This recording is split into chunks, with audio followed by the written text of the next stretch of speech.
Papa Ndogmo Fabien. Amen.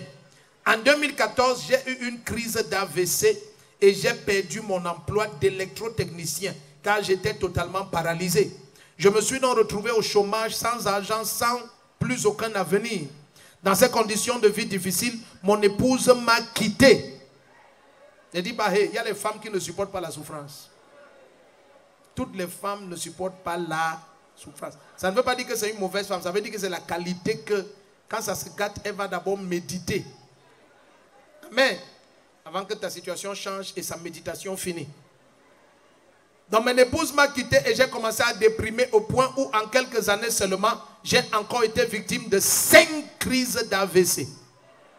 Tout mon côté gauche était paralysé. Je ne pouvais plus m'exprimer normalement. J'étais totalement livré à moi-même. À cette époque, j'ai commencé à persévérer dans cette église et j'ai été installé aux urgences à plusieurs reprises. Papa a prié pour moi et à une de ces reprises, il a finalement déclaré « Tu es libre ». Il dit « Je prenais également part à tous les cultes d'enseignement et je recevais les paroles que le Seigneur donnait ici comme une profonde consolation et ma paix et ma joie ont été restaurées.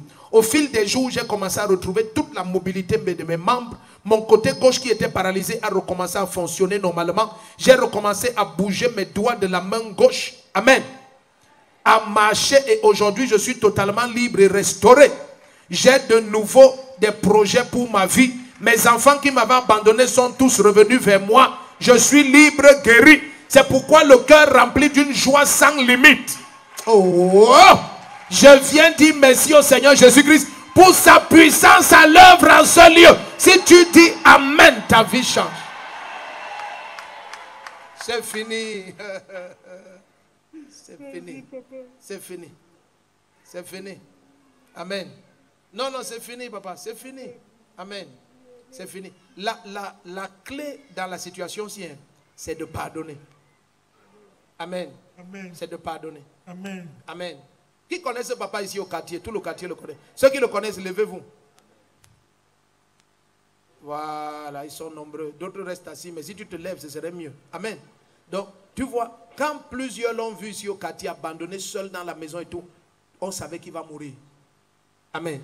Donc, ceux qui le portaient et l'amenaient ici et tout ça, que Dieu vous bénisse. Amen. Mais la solution, c'est de pardonner. Je vous dis, ayez un cœur capable de pardonner n'importe qui. Pour être libre de la méchanceté des hommes et de Satan, il te faut un cœur capable de pardonner n'importe qui. Est-ce qu'on est ensemble ici? Je dis bien n'importe qui. Ça te libère. Amen. Donc maintenant vous marchez. Oui, papa. Ok. Bon, marchez un peu en crânant. C'est les manières là.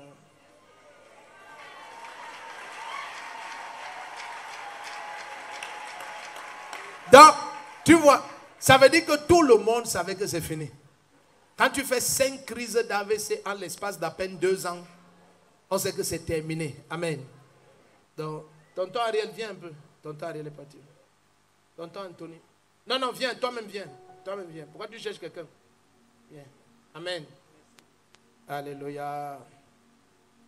Donc maintenant, nous, on va prendre les mesures de papa. Amen.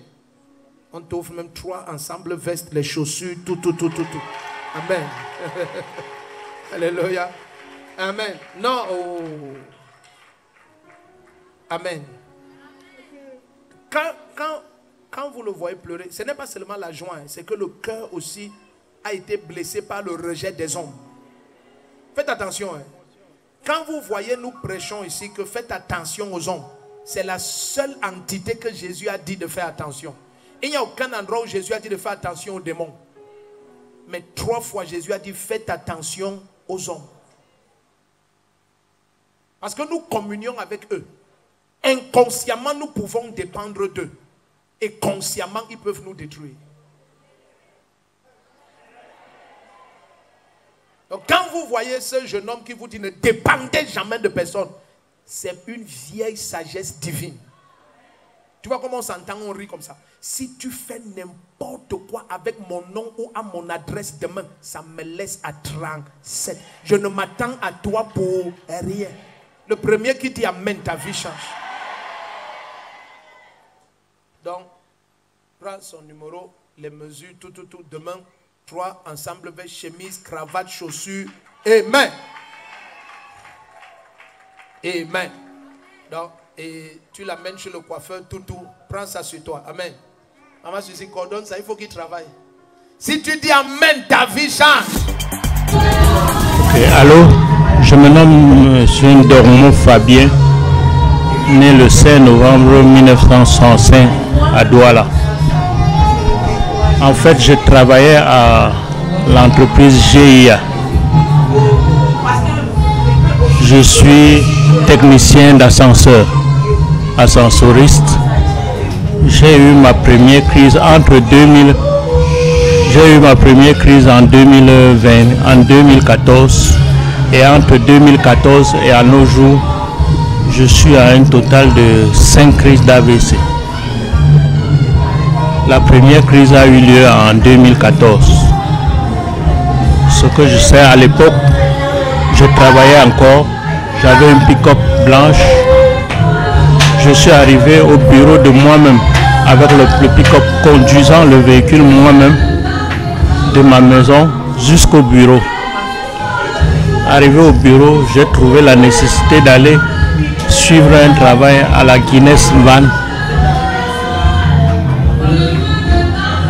Et arrivé à Guinness Van, j'ai garé le véhicule et quelques instants après, quand je regardais le travail, j'ai senti un malaise. J'ai demandé de stopper le travail et qu'on m'amène dans un centre de santé et qu'on prenne ma tension et ma glycémie. Ce qui a été fait. On a pris un taxi, on s'est retrouvé dans une structure de santé non loin de Mobile Mesa. Ce qu'on a fait, les infirmiers ont pris ma tension qui montait à 22. Elles étaient inquiètes et elles m'ont dit qu'elles ne peuvent rien parce que c'est très élevé. Il n'y a que le médecin pour donner une solution. Quoi faire? J'ai attendu le médecin est arrivé et parce qu'il avait vu... Allez-y un peu vite, juste un résumé. Okay.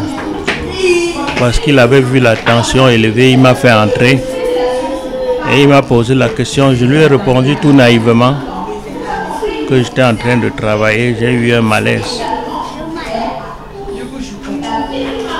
Lui-même était surpris parce qu'il demande aux infirmières de venir reprendre la tension.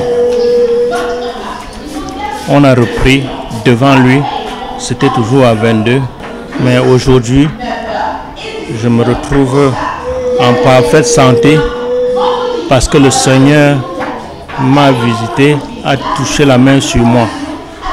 Parce que depuis 2014, là, je suis à la communauté missionnaire de Réveil.